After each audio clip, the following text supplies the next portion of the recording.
વલસાડમાં આવેલા વિનાશકપુરે ભારે તારાજી સર્જી છે, જેના કારણે રેલવે વિભાગને કરોડો રૂપિયાનું આર્થિક નુકસાન વેઠવું પડ્યું। વલસાડના શેઠિયાનગર વિસ્તારમાં આવેલી લોન્ડ્રી ફેક્ટરીમાં ઉધના અને વલસાડ વિભાગની ટ્રેનોમાં વપરાતી ચાદરો, તકિયા, બ્લેન્કેટ અને ટુવાલ ધોવાનું કામ કરવામાં આવતું હતું। ત્યારે અચાનક આવેલા પૂરના પાણી ફેક્ટરીમાં ફરી વળતા અંદાજે 15,000થી વધુ ચાદરો અને 12,000થી વધુ તકિયા તેમજ બ્લેન્કેટનો મોટો જથ્થો પાણીમાં તણાઈ ગયો।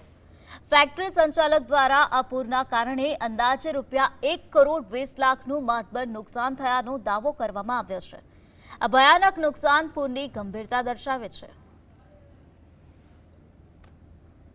2 दीवारें हमारी टूट गई और बाजू में मैदान होने की जगह से मैदान से पूरा पानी से मतलब कि हमारा चद्दर और पिल्लो कवर जो तकिया का खोल होता है और जो एसी कोचेस में हम पैसेंजर को टावल प्रोवाइड करते हैं वो और कम्बल ये सब मतलब कि हमारा काफ़ी कुछ बह चुका। जैसे कि हम बताएं कि कुछ चद्दरें हमारी 18,000 से 20,000 तक हमारी चद्दरें बह गई।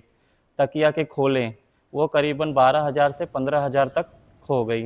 और जैसे तौलिया 8,000 से 9,000 के बीच में हमारी तौलियाँ